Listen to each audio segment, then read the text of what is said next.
Hello, gorgeous, and a warm welcome to Accepting.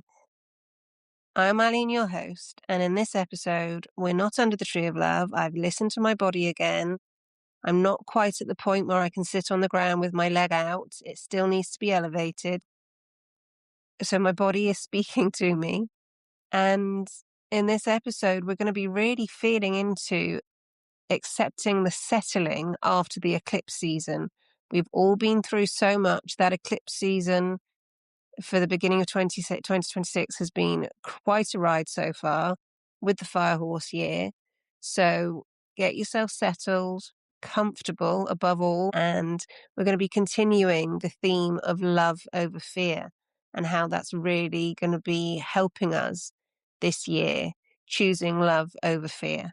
So grab yourself a cup of tea, get yourself cozy, and let's dive in. Welcome to Accepting, where I guide you to accept all aspects of your beautiful self, embrace your truth,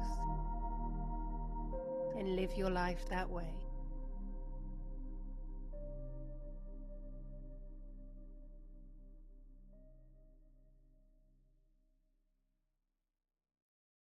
Hello, gorgeous, and a warm welcome to Accepting. I'm Aline, your host, and in this episode, I'm going to be feeling into what's been happening with me for the past week, any messages that are coming through for us, and how we're accepting the settle after the eclipse. It's not just, okay, the eclipse season's finished, Mercury's gone direct, let's crack on. It's really important that we allow that settle into our bodies. We allow our nervous system to settle down after we've had, many of us, a rather tumultuous time with the eclipse season. So it's really interesting because I thought, there we go, I thought I was going to be recording on the eclipse, under the tree of love, and my body had other ideas. My ankle is still healing. I mentioned in last week's episode that I woke up, be 2 weeks tomorrow. I woke up and I couldn't move my ankle. I couldn't put pressure on my ankle. I still don't know what's happened to it. It's been very, very gently healing. And I've been listening to my body. And even today, is that right? Okay, I'm going to get up. I'll be under the tree of love for the sunrise and we'll record then. And my body just said, nope. So full disclosure, I am lying on my back with my legs up in the air. After I thought, right, I'm going to have a release bath. So let's do some releasing and then we can do the episode. The bath was too hot. I started feeling a bit nauseous. So out I came. So it's so important that we listen to our body. And as much as I felt it was really important to purge and just release anything else, my body was like, hang on a minute. You've done an uncrossing candle, which was for 3 days. We went and we buried the snakeskins on the equinox so we can move forward. We need time to allow the settle. And this is what this episode is all about. It's about allowing the settle. And I realized that even in my convalescing, even in my allowing support with my ankle, my nervous system was in a state of, well, hang on a minute, we haven't done this, we haven't done that, we haven't done this, we haven't done that. So there wasn't a match there this morning anyway. And on equinox as well, that was a really, really strong day energetically. And at 9:33, I believe it was Spanish time, we went Mercury direct. As we know, with Mercury direct, there's usually a shadow of a couple of weeks afterwards. So we've had the eclipse season with Mercury in retrograde, and there has been a lot going on for all of us energetically. So we're really being invited just to take a breath, take our sacred pause. And yes, I have been under the tree of love a couple of times, not on the ground. I've been with cushions. So I'm completely supporting and comforting my body as it's healing. And it's really interesting. It's like, well, if you've been doing that for the past couple of weeks, I've actually only been under the tree a few times, then how do you think you're going to be able to sit on the ground with your ankle out and record comfortably? And there's a little, oh yeah. Because I had the whole vision, it's really important that you see the tree of love, that we've got the birds singing, etc., etc., etc. And I went into perfectionism again. I went into, well, it has to be perfect, has to be out in nature. And nature's not perfect. Nature just is. So that was really interesting to feel into that first, that my go-to before I listened to my nervous system and listened to my body was, well, I have to be outside because everybody's going to be expecting. So I'm using quotation marks. Uh, Everybody's going to be expecting that I'll be outside because that's what I said. And I'm always true to my word. Yes, I'm true to my word. I also, as much as we can be true to our word, and we never promise because we've been releasing so many ancestral promises, as much as we can be true to our word, it's also to be true to ourselves first. So if there's something in your life and you said, yes, I'll be available, I'll be able to do that, and your body is not able to be in that space for you to be present for that, it is perfectly okay to find another way around it. You know, you can still be present if your body feels that in a different way. So it's really important. And again, it's putting ourselves first, you know, it's putting ourselves first. So we fill our cups up before we help everybody else. On the day of equinox, I had the uncrossing candle still going. And it was beautiful actually, because I was told once the uncrossing candle is finished, you bury the snakes. You bury the snakeskins before equinox, because over the years I've collected various snakeskins because I love them. I think they're wonderful. And I had this really clear message. We've left the wood snake now. You've shed your skins. Let's do something symbolic with it. And so what happened was I kept feeling into, well, I was told to bury the snake skins before equinox, and we're in the equinox. And then I remembered that everything will happen exactly as it's supposed to happen. And what transpired was the candle just went on and on and on and on. And then I was told, okay, start preparing, because it was coming up to sunset on the equinox. Start preparing to go outside. So really gently with ankle supports, all that, with the ankle supported, all that kind of thing. Make sure you're warm, because it was a very windy day. And as I prepared to get ready to go to watch the sunset, I looked at the flame and it was just starting to dim. And as the sun set, the flame went. And it was really, really beautiful. It was just trusting that moment, that at exactly the right moment, the candle was going to finish the uncrossing. And it finished on the equinox. And the equinox is when we have equal day and equal night. So it's a balance. It's about balancing. And it's so significant as well, because the sunset, sunrise, and 12 o'clock are the most powerful moments of the sun. And for that to happen exactly as the sun sets, for me, was absolutely magical. It just felt so right. I didn't need any further explanation. And I'd written something a couple of days before when I was dressing and preparing the uncrossing candle, and a spell, if you like, just very, very simple, rhyming couplets as always. That's how my journaling comes out, as rhyming couplets. And it was burying the snake skins. And what actually happened was like, okay, well, I need to bury them in the west. And then so I need to find somewhere in the garden with the soil. Okay, so now I need to find a trowel. All of this was going on, you know, for the preparation. And then I just had the really, really, and I thought, well, hang on a minute, then they're going to be in the garden. The snakeskins are going to be in the garden because I can't walk very far at the moment. And then what happened was I remembered there's a tree just at the end of the garden to the left outside the garden in the west. And it's where I've said thank you very much to beautiful sentient beings when they've passed in my arms, or they've come to me to pass, or they've been given to me as gifts by my cat guides. And I always honor them, um, whatever sentient beings they may be. And it's a tree in the west. So I was told snakeskins in the west, where you lay all of the sentient beings to rest and thank them for their lives. This is what you're doing. You're thanking the snakeskins for being there. You're thanking your old selves. You're thanking your experiences. And then you're walking away and you're moving on.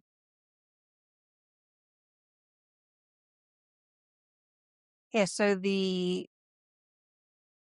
tree in the west, I was told to go to. It's so significant because it's the tree in the west. It's where I've been. I've taken various sentient beings, whether that's insects, birds, mice, rats, and I lay them all to rest and thank them for their lives and set them free. And it was so significant to do the same for me. So as the sun had set, we were in dusk, so Hecate time as well, that's why it was magical for me. It was Hecate's time, it was equinox. And I just got everything ready. I had everything ready already. And we went out. Mr. G came with me. He was so excited.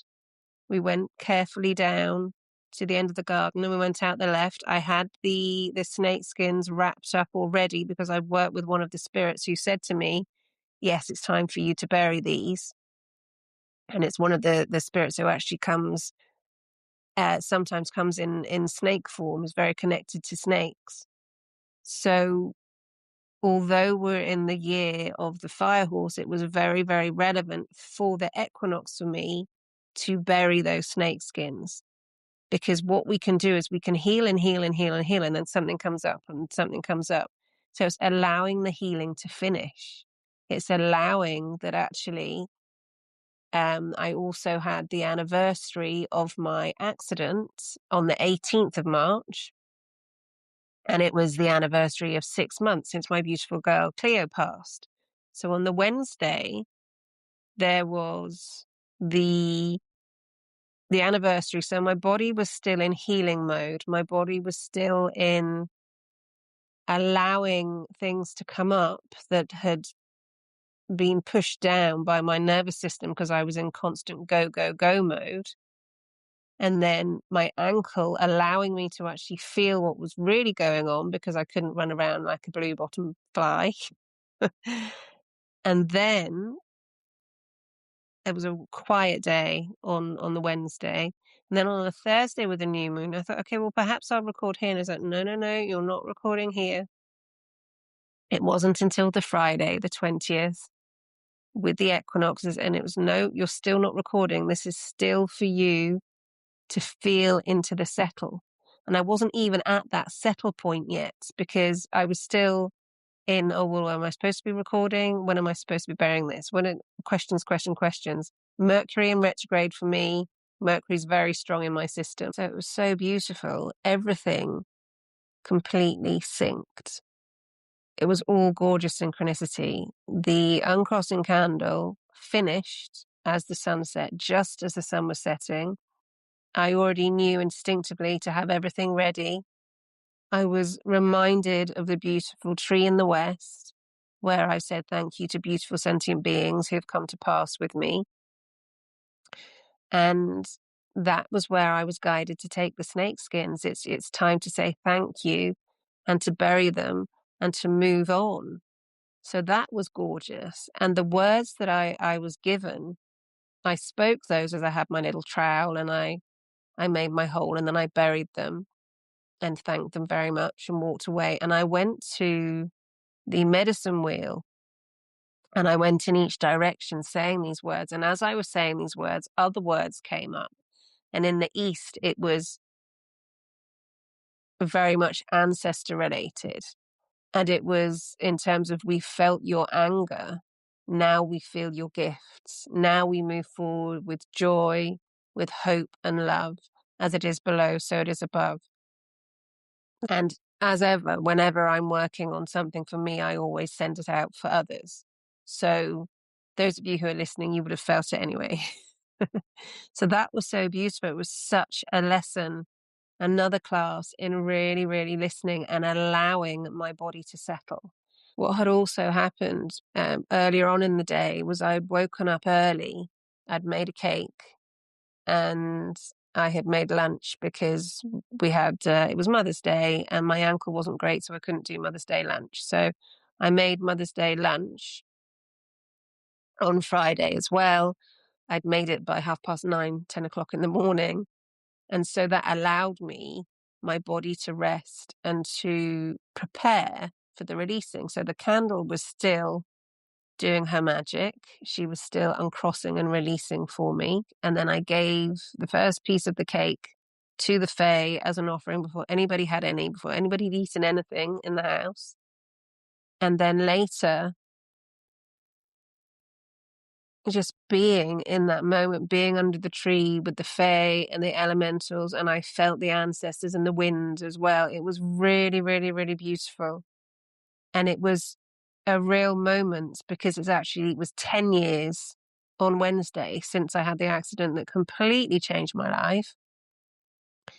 And it was a real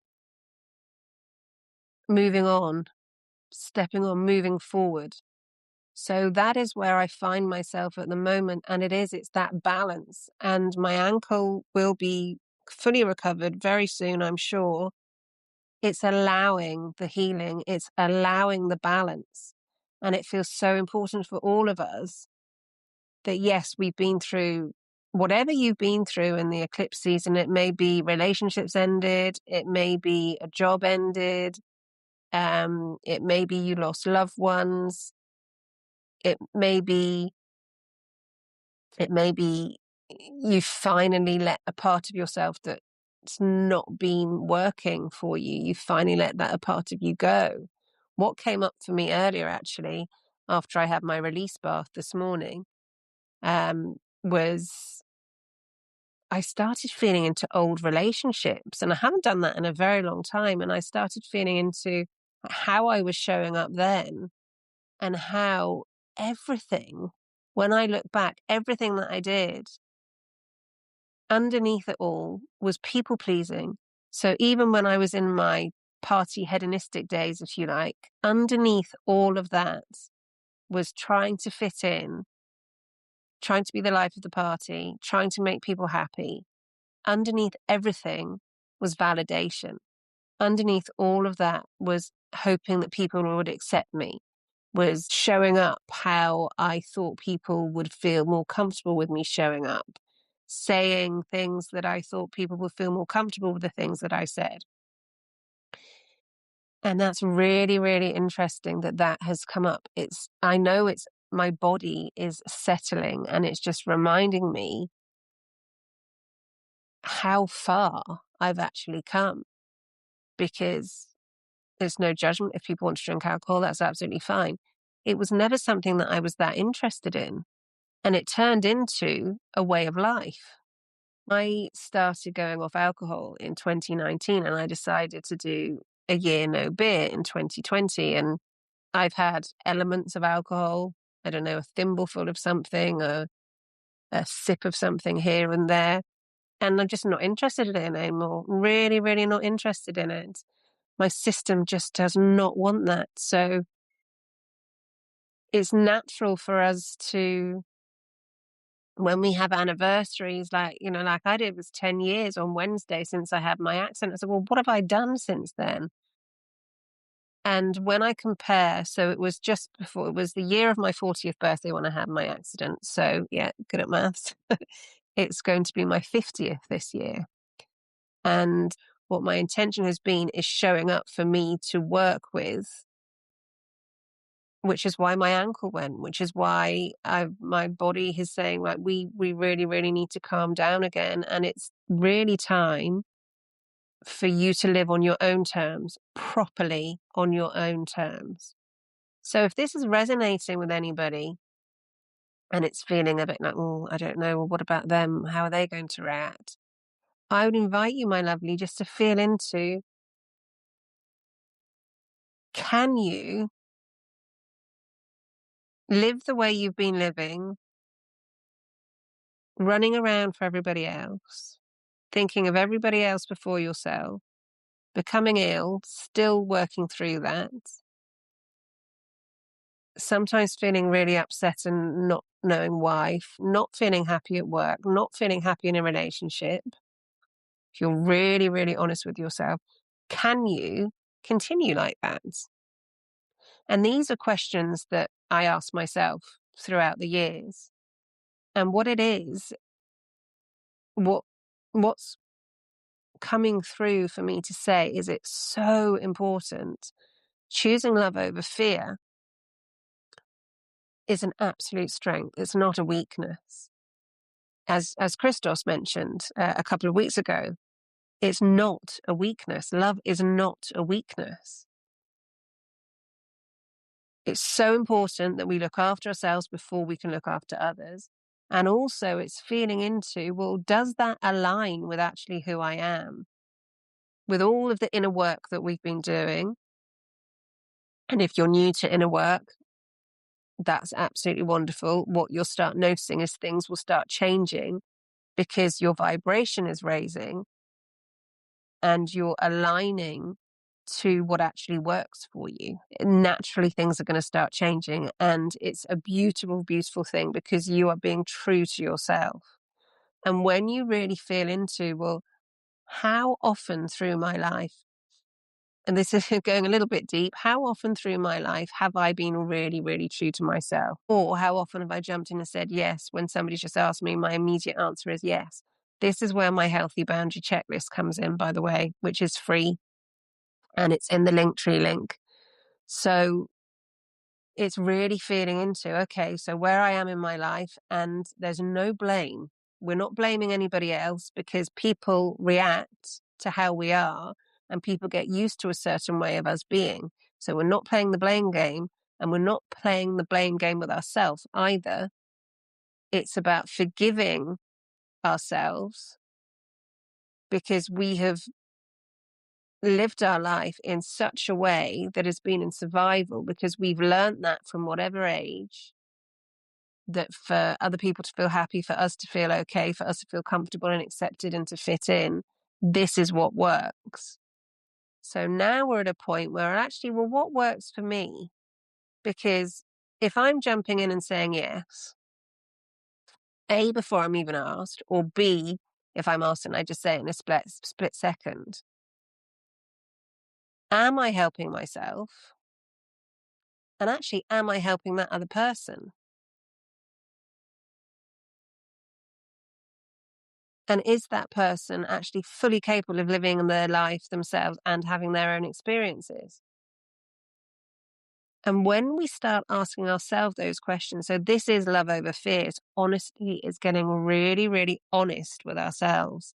Am I actually helping this situation?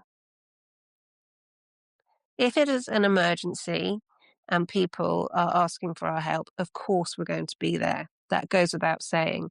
I'm talking about the knee jerk, the jumping in, that it's so instilled into your body that your body naturally jerks forward when you get the answers, you see the solution, and you jump in before somebody's asked you. Or somebody's so used to you just being there and your body's used to being there and jumping in that it's breaking that loop, it's breaking that cycle. And it's with self-love and compassion. And it's interesting we've gone this way. So what my body did was stopped me because I was doing a lot of running around. And what it's allowed me to do is to complete and finish the cycle. Because what can also happen is, so we have, I call them the 4Fs. So there's fight, flight, freeze, and fawn. And when we're cave people, it's great to have the limbic brains because if there's any danger, then we're alerted to it and we can make a decision. Fight, flight, freeze. So fight is, the adrenaline comes up and we fight, flight, run away, freeze, play dead, hide and play dead. And then fawn came into play not that long ago, which is people pleasing. So the 4Fs are fight, flight, freeze, and fawn. And as empaths, as sensitives, if we're not being true to ourselves and we're in survival mode, it's very likely one of these is going to happen, because in survival mode, we're going to choose one of these to go into. And all our body and our brain is trying to do is to keep us safe. So that is where we start feeling into, well, how do I feel safe?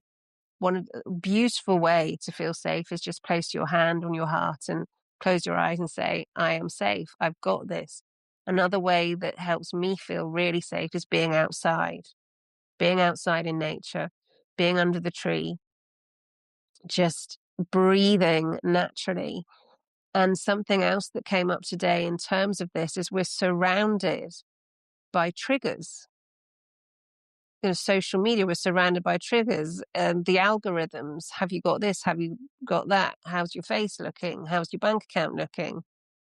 Whatever algorithms are coming up. And then even if it's all about abundance, oh, well, to have abundance, you have to send this link to yourself and you have to make sure you send this to however many people for it to come true. That's all survival mode. That's all triggering. So this is coming up for a reason as well. So it's really important in this day and age. Yes, technology is amazing because that's how we can all communicate. It's using it in a way that works for you, my gorgeous, because it can be very, very addictive. It can get us so drawn in that we're not really seeing what's on the outside world. And what I decided to do, I had 6 weeks off social media at the beginning of the year, and it felt so good because I started being a part of the community again, the actual community. And I've decided that for me, with social media, there's going to be absolutely weekly episodes. That goes without saying. All I'm going to be doing is answering any questions with when the podcast goes out. So with social media for me, there's going to be weekly episodes. There's the Facebook page, there's the Instagram page, and it will just be letting people know that it's there and maybe sharing some clips from the episode. And that feels so right for me because it's not about performing. It's about authenticity. It's about presence. It's about showing up. The reason I am sharing weekly episodes is because I would like to give hope. I would like to help. It feels so right for me to do this. What doesn't feel right for me is to be posting every single day, to be putting out stories for this, this, this, and this. And there was at one moment where things would happen in my life. And my instant thought was, oh, I need to tell everybody about this. I've got away from that now, which is why the weekly episodes of anything that comes up, great. If it doesn't, it's not for that week. It might be for another week. And that is so true in terms of what I said earlier. I have to be under the tree. You need to see the tree. You need to hear the birds. If you would like to listen to this and be completely relaxed with nature sounds, put nature sounds on. Listen to this outside. You know, there's so many ways you can do this. I'm still surrounded by nature. I worked with the elements this morning. I have all the elements in my body. And often what I've found recently is since Cleo passed last year, all of these episodes are dedicated to our beautiful guides that guide us from the Rainbow Bridge. I've also been very much healing, and I hope this is helping anybody who's listening, because rather than this being a how-to, I really feel me feeling into what's happening for me and receiving messages and insights for us. I really hope that's helping. And this is how I've been told to show up, is just sharing what's happening in the moment, sharing what's happening with me. And very much because we're all connected to the collective. So it's really important that we're not feeling into the fear of what's going on in the world. We're taking a step back, and however that works for you, whether that's listening to beautiful music, being in nature, or both. For me, it's always being in nature. That always calms me completely down. And also before I go out into any situations in public that I done my grounding techniques, I've done my morning practices, and I'm ready and prepared. It's about preparation. So feel into that with yourself. If somebody says, have you got 5 minutes? Or can you just do this for me? Or are you available on this time? Before jumping into that yes, remember the sacred yes for yourself. And sometimes a sacred yes for you is a no to somebody else. And it's not answering immediately. If it's an emergency, we already know we'll be there. When we don't answer immediately, we're taking ourselves out of an emergency situation that's not an emergency situation, and we're listening to our nervous systems. We're really, really listening to our nervous systems, and we're calming our nervous systems. We're in the parasympathetic state. We're not in the sympathetic state, which takes us into limbic brain, fight, flight, freeze, fawn. So it's really important when we're taking those measured decisions for anything, we're feeling it. We're not thinking it. Does this feel right for me? And if we don't have the answers at that moment, sleep on it. Thanks for your message. I'll get back to you tomorrow. Just to let you know, I'm not going to be online for X amount of days. I'll get back to you. So at least you're communicating with your boundaries. And that, my gorgeous, is love over fear. Absolutely, 100%, a million percent. Because everything around us, social media, news, TV, is very much showing us survival mode. There's so many shows of survival. There's so many shows of detectives and murder mysteries, and which is all survival mode. So I'd really invite you to feel into, well, what am I, and I've been doing this as well, what am I surrounding myself with? Not just what am I taking into my body. I'm vegan, gluten-free, don't drink alcohol. And then on the other side of it, well, what am I actually taking into my body? So what am I watching? What are my eyes seeing? What are my ears hearing? I'd invite you to, if you're in a situation where your nervous system is in a heightened state, just start feeling into, well, what actually works for me? What am I surrounding myself with? What situations am I putting myself in? And again, it's not a blame game. It's just noticing, it's observing. And you don't have to change everything all at once. It's just observing. And when we're in a space of observing, that is when we can start really seeing and feeling the truth of the matter. When we're taking a step back and observing and listening and feeling, rather than jumping in and agreeing, that is when we have the truth of the matter. So I'm going to leave you with that, my gorgeous. That felt really, really strong to come through. So do reach out to me. There's a new website now, which just makes it so much easier. You can subscribe on there, and then you'll be emailed as and when the episode comes out.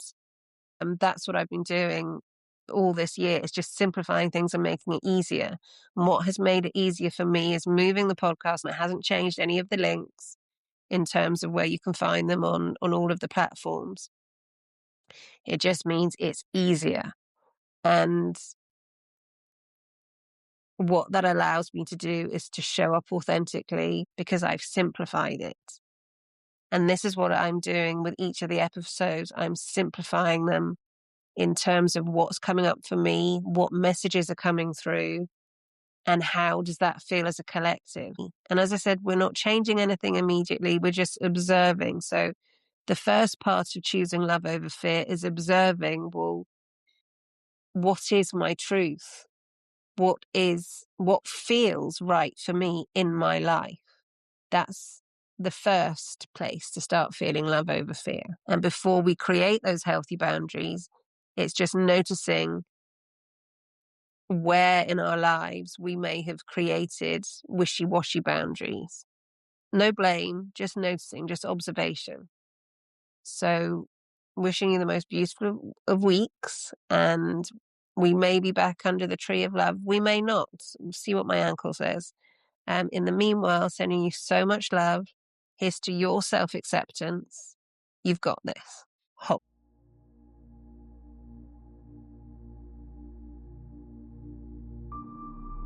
Thank you so much for joining me for this episode of Accepting. Please do stay tuned for future episodes and also subscribe wherever you get your podcasts.